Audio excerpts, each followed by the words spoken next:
Tasmania, wow, what a place.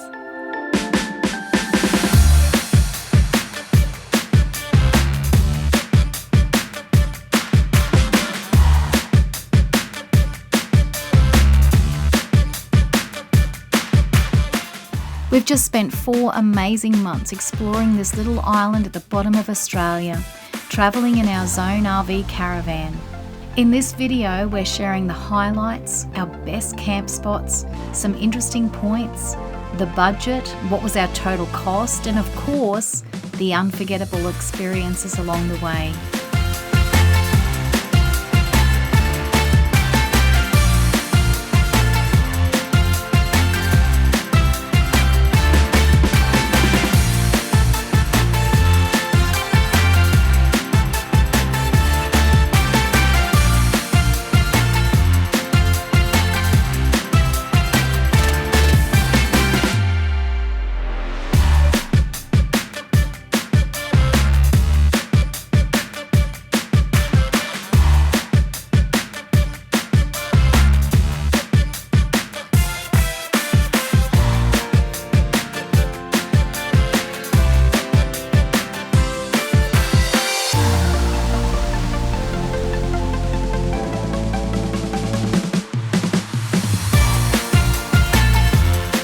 In this video, we're going to give you an overview of our 4.5 months in Tasmania, our best top 3 campsites, what the whole trip cost us, which includes a full budget breakdown of where we spent our money. That's pretty scary.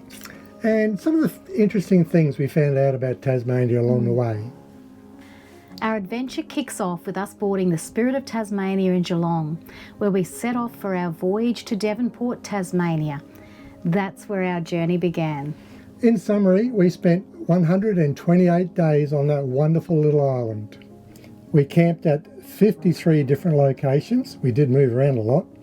We towed our caravan a total of 3,538 kilometres. Seems a lot for a small state. It does, doesn't it? The tow vehicle travelled twice that distance. We covered 7,128 kilometres in the tow vehicle as we visited many points of interest. Our longest drive between camping locations was 201 kilometres, which would be a normal driving day for us in travelling in the outback. Absolutely. We've covered more than that today. On average, we drove 94 kilometres between camp locations.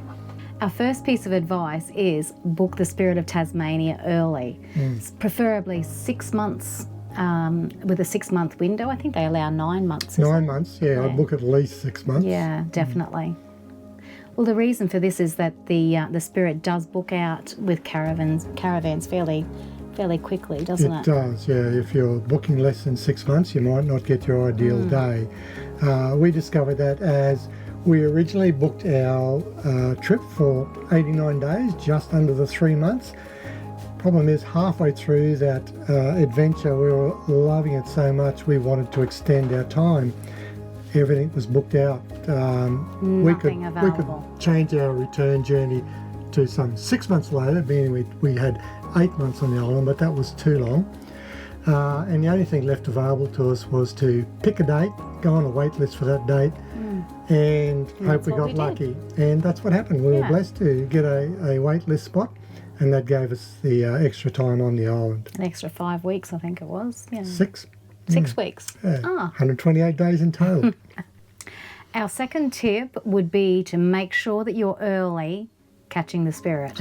Absolutely. If you miss the vessel, you're sunk. You're not going to get a trip a week or so later. Because, as we've mentioned, they're booked out 6 months in advance. And that probably means your return trip has also now become completely irrelevant.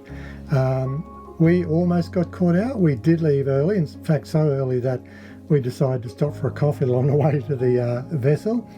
And when we had our coffee and hopped back in the car, there were some challenges. The cruiser wouldn't start. The battery was flat. That's our second tip. Get there well and truly early in case something happens along the way. I'd rather be early than late. Absolutely. So the last 4 months have been an absolutely incredible journey for us. It's a trip of a lifetime, or at least for us, and a lot of others as well. So let's take you through some of those highlights of our adventure, and we'll start with the 5 best free camps. Selecting the 5 best free camps was a difficult task because Sure was. honestly, I don't think we had a bad campsite. No. I did keep an Excel spreadsheet of all the campsites and rate them along the way. So we'll start off with our 5 best ones, just in the order that we actually camped at them, as opposed to number 1, number 2, I etc. don't think that you could put them in order of preference because they were so very beautiful, each and every one of them. Absolutely, and there are others we read about which we didn't go to, which sounded just as good. There are so many good free camps in Tassie. The first of our top 5 free camps is Brady's Lake in the Central Highlands area. Absolutely stunning location. We loved it there. I didn't take as much footage of it as I thought I would have done, but we do have some nice drone footage. And I guess we were perched right on the lakeside edge. Absolutely on the very edge of the lake. Yeah, it was pretty special. But the points of interest for that particular area was the kayak slalom course. So that was just down the road, 400 yards or so. We weren't even aware of it. Absolutely amazing. Little kids and big kids tearing down the rapids in their kayaks. It was absolutely amazing. I think there was a competition going on, and we did go up and watch it for a while, and just to be close to kayak slalom course and see it close hand was fantastic. Well, another point of interest for Brady's Lake was the Tarraleah Falls, which was that was absolutely beautiful. So it's although the walk was beautiful, the falls weren't really rapidly falling at the time. Yeah, not a lot of water. They were still beautiful to see though, and it's only a short walk, about 20 minutes into the falls. And the falls walk starts from the Tarraleah hydro station itself, so you get to have a good look at the hydro station, which is and then very, do the falls very walk. interesting. The next free camp we would recommend was Ted's Beach out towards Strathgordon in the southwest of the island.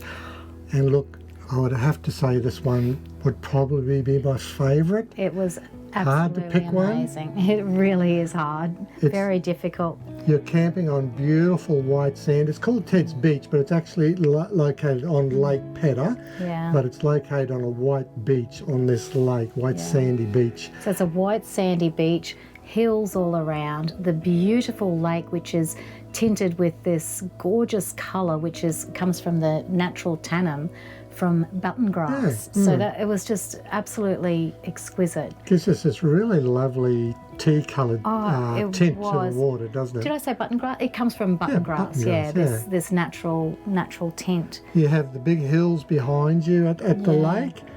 And while we were sitting there, the most amazing thing happened. We were able to witness paragliders launching themselves, from the hills behind us, straight down at our campsite. It was the most spectacular show. Honestly, you couldn't have. They were landing on the beach within 10 metres of the front of our van. Like we're sitting there at our van having a tea or a coffee or whatever, and in come the paragliders landing right in front of us. It was just beautiful.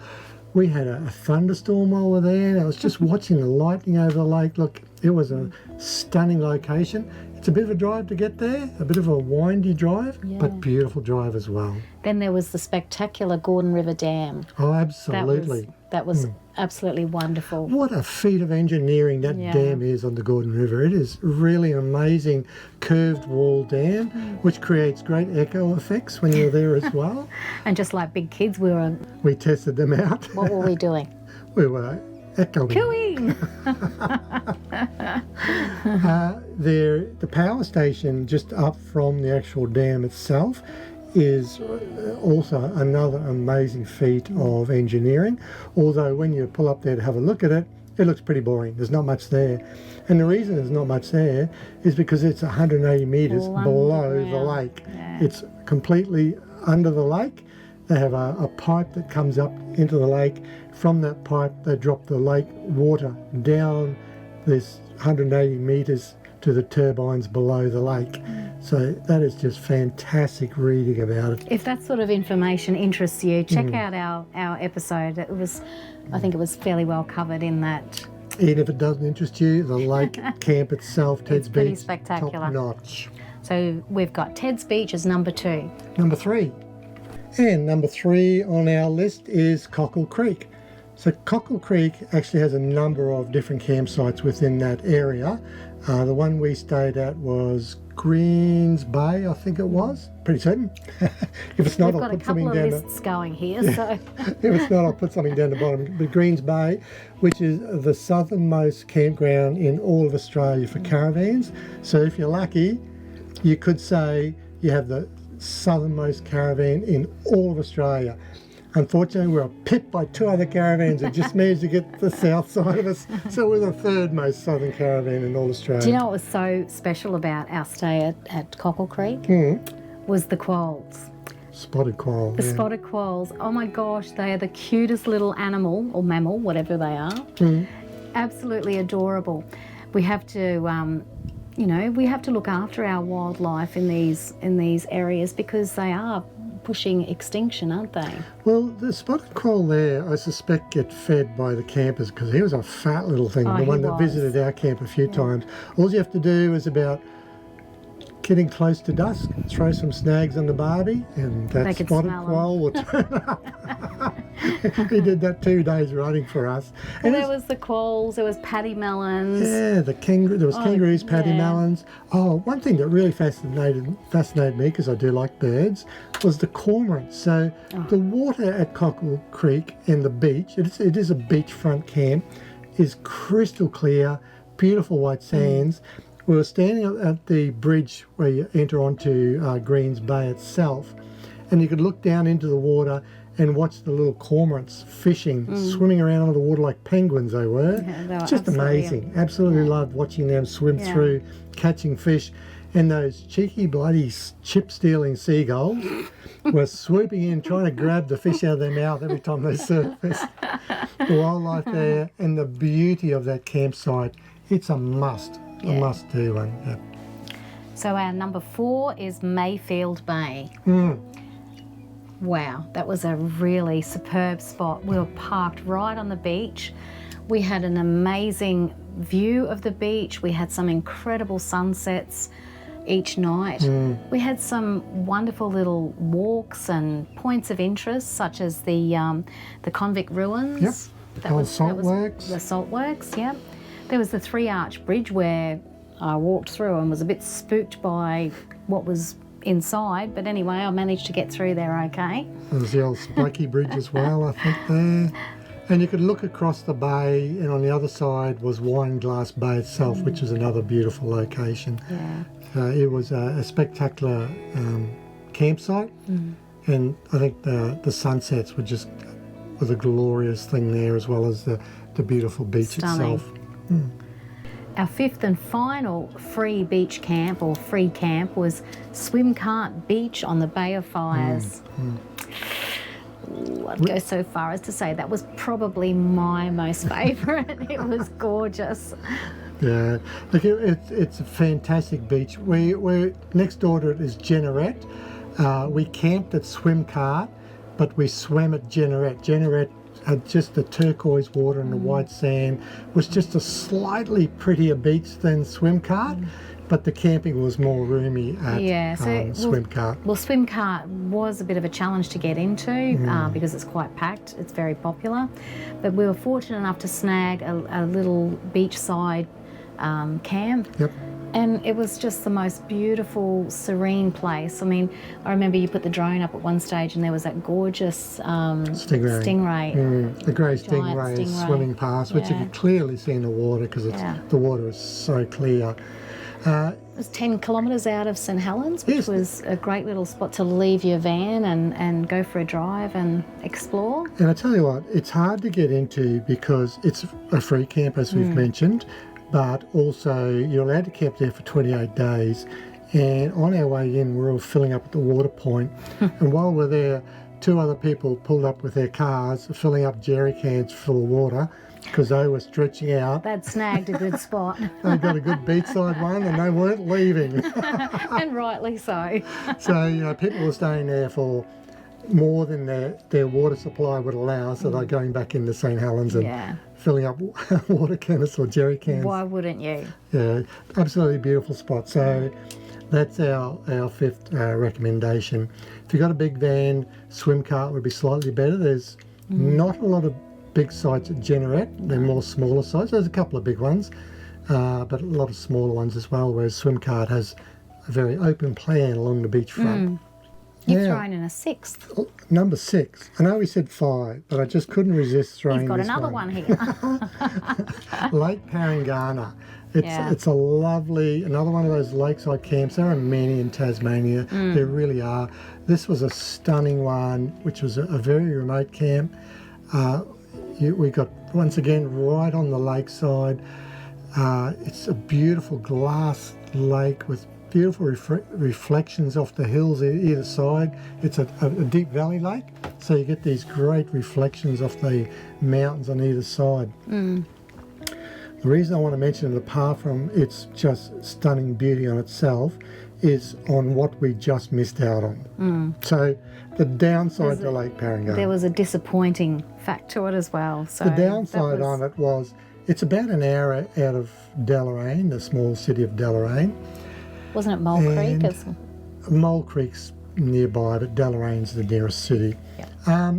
And we had read in the comments that sometimes the yobbos come out on the weekends and spoil people's camps, and we camped there on a Friday night, and that's exactly what happened to us. A bunch of yobbos came out with their cars, roared around the campsite, valve bouncing their engines, letting off fireworks. So yeah, because we were quite remote, it was concerning to begin with because, well, they were letting off fireworks and I immediately thought it was firearms, so I get panicky in those situations. Oh, and rightly so. It did sound like firearms, and partly the reason being was, well, fireworks can sound like firearms anyway, but because of the valley, they really echoed up and down the valley, and it really sounded like a real ricocheting type sound. There was screaming and yelling and, yeah.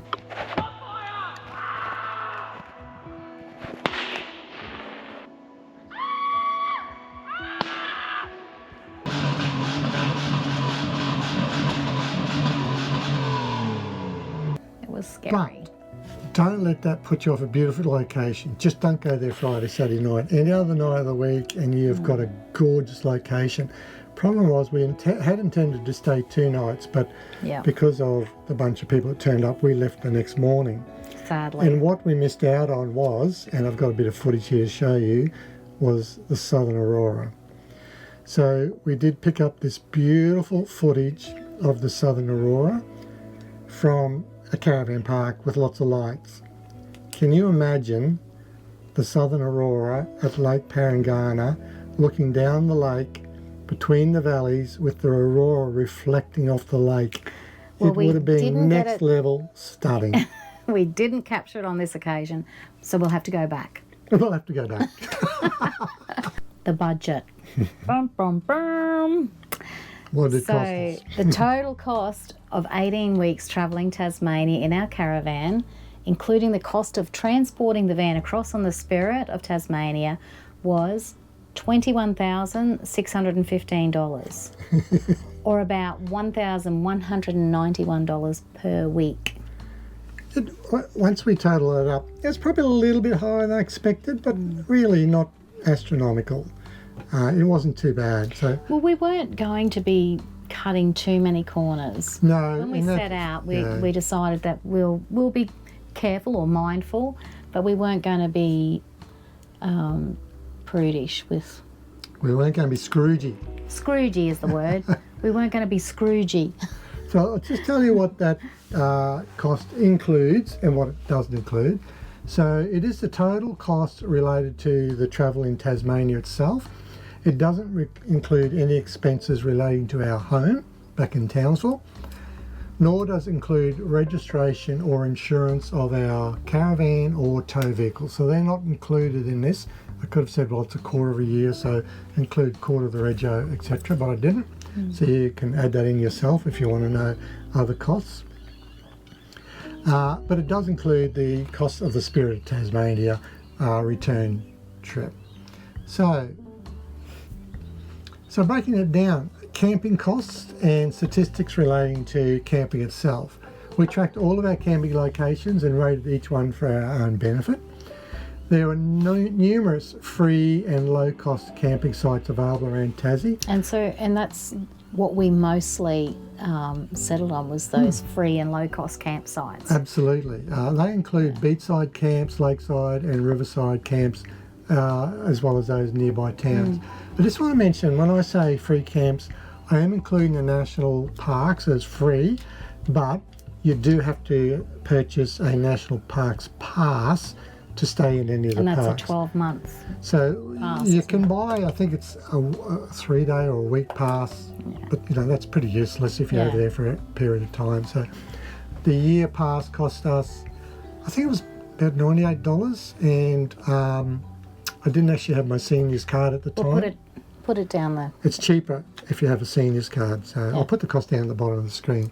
But once you have that national parks pass, and you need to go into any of the parks, even for day trips, the campsites are then free.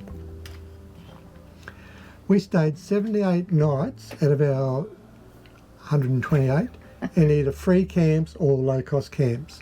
So that was 62% of our camping nights were free or low cost. When I say low cost, they're your donation style, where it's a donation's either $5 or $10, or some places would state what the donation was.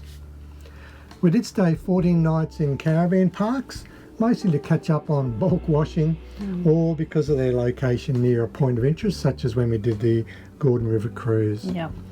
Total cost of camping over the 4 months was $1,258, which averaged out to $9.90 per night. So which is that's very pretty reasonable. Cheap. Yep. Yeah. We could have focused more on the free camps and saved even more money, but at less than $10 per night to camp in Tassie, this is one of the areas where you save money to offset the cost of the Spirit of Tasmania. The longer you stay in Tassie, the more money you will save, the more it covers the cost of your definitely. Spirit trip. Total fuel costs for the trip were $2,886, which comes to around about $158 a week for diesel. Spend a heck of a lot more than that travelling out back. I think we do that in a day. This is the second area where you save money, and it'll more than make up for the cost of the ferry if you stay there for more than 3 months. It really will. Other expenses came to a whopping $17,000, which I'll quickly go through and break down. That's where I go, eek. Dining out and alcohol. So that includes anything where we purchase food which we didn't cook in the van, such as dropping into a bakery for a pie or sausage roll, picking up a coffee or a bite to eat at a servo, as well as dining out in pubs or at a restaurant. I was a bit surprised very quickly how large this expense was, over $4,000 for the period we stayed there. But look, Tassie is a real foodie destination, and we didn't hold back on enjoying the variety of foods such as seafoods, oysters, pubs meals and distilleries. And we said that at the start, we're not going to hold back on Tassie. It's probably the only time we'll take the van there. So yeah, in excess of $4,000 for dining out and alcohol. Scared me a bit when I read that. Food, $4,362, which is about what we'd normally spend over 18 weeks. So even though we ate out a lot, food can be a little exceed. Costly.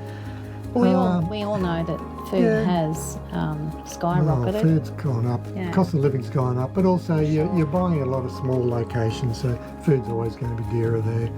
Tourist activities, $4,802, which included the cost for the Spirit of Tasmania to bring our caravan back return. Well, that was another thing that we weren't going to skimp on as well, was those few little tourist activities such as the Gordon River cruise and you know, there was a couple of we did a few different cruises actually. Vineyards and things like vineyards, that. Yeah.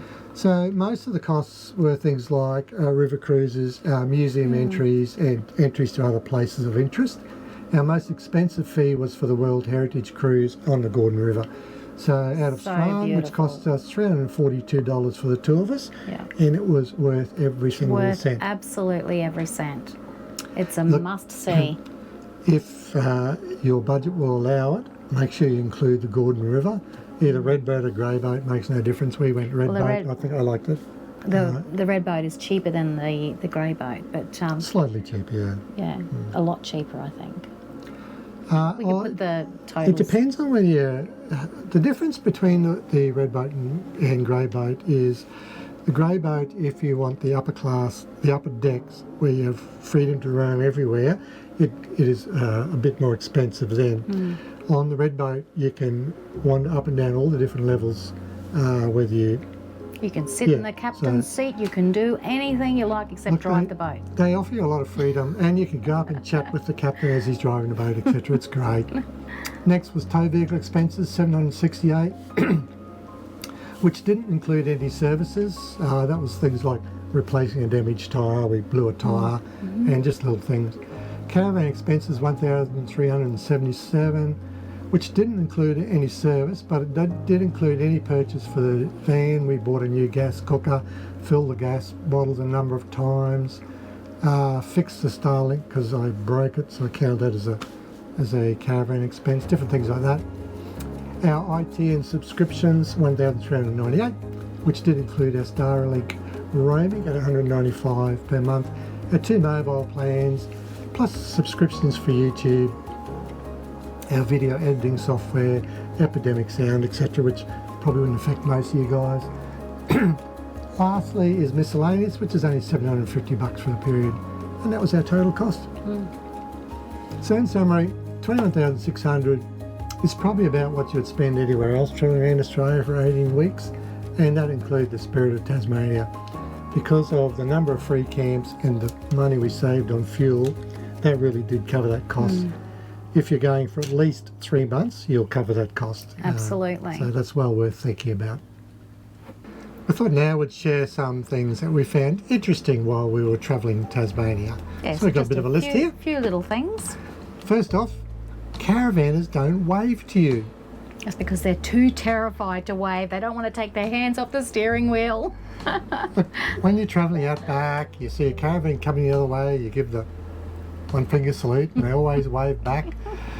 Tasmania, you go that, and on the other side you see that. They're hanging on for grim death. I think that's what it is. You know, the roads in Tasmania are mostly hilly, mostly windy, often and narrow. Very, very steep sometimes. Steep, and sometimes just a little terrifying. And I think people just don't want to take their eyes off the road or their fingers off the steering wheel. Yeah. So they don't wave. Number two.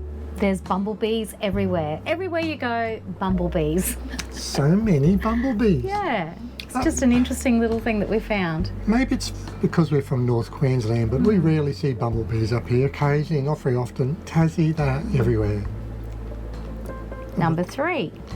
Potable water is hard to find in the West Coast, and that surprised us a bit. Being Tassie, we thought, you know, plenty of rivers, plenty of lakes, potable water will be everywhere. But it is a little bit difficult to find in the West Coast, and particularly Queenstown. Which is a little disappointing, given that Queenstown is an RV-friendly town. And don't get us wrong, we loved Queenstown. It was a great little spot. Yep. But water was really difficult to come across. On Wiki Camps there are about 4 potable water points in Queenstown. None of them were usable. 3 of them had their taps removed and some sort of locking device put on them. I rang the council and they just said, oh, well, the CEO had them taken off because they kept getting vandalised. So Which it's is disappointing. not very RV friendly, Queenstown. No, it's disappointing because vanners bring a lot of income or money to the township as well. So anyway, that was number 3. Point 4. Number 4, there is so much to see. You need at least 13 weeks. If you can take 13 weeks off and see Tasmania, you'll be pretty well covered. But that was one thing that Paul and I noticed very early in the piece. So even with 18 weeks, you know, we'd pull up at a campsite somewhere and someone said, oh, did you see such and such? We go, no. Yeah. We missed too many things. Yeah. We'll have to go back. We will.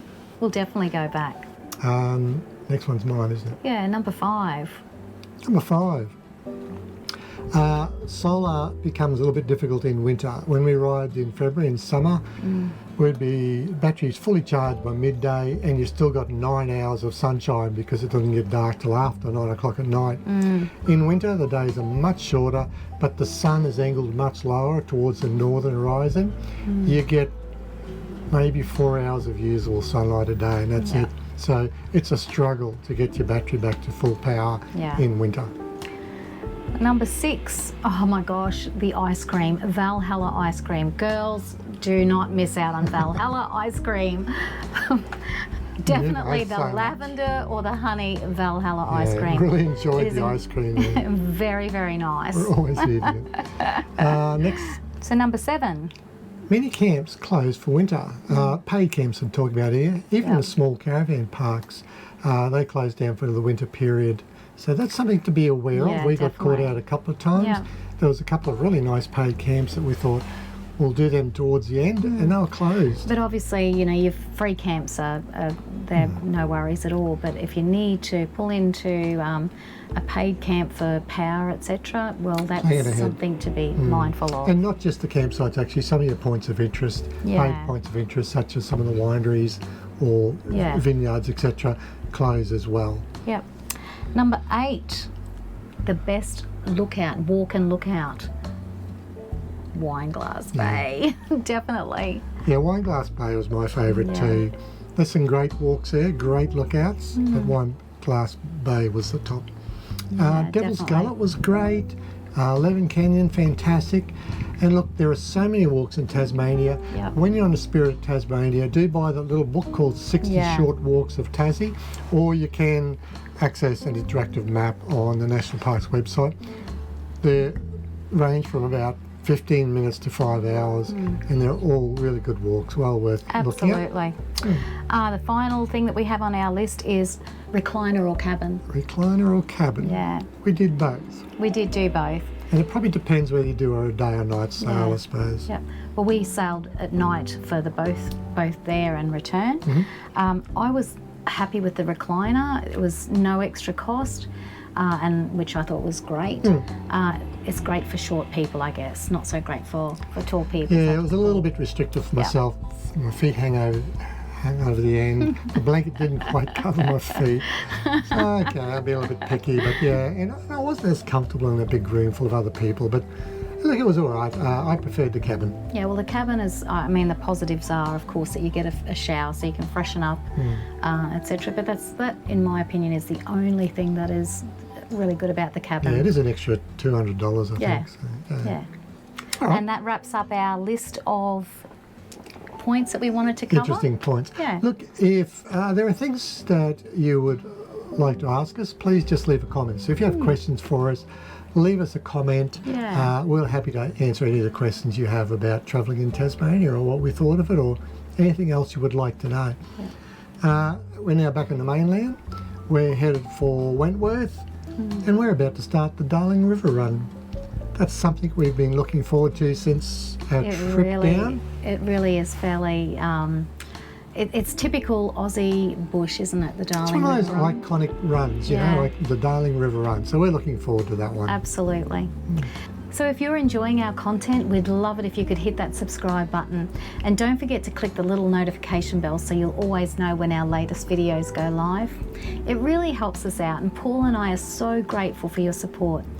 And while you're here giving this video a thumbs up and sharing it with friends on social media, it tells YouTube, hey, these people are pretty much enjoying this, and that helps us reach even more travellers out there.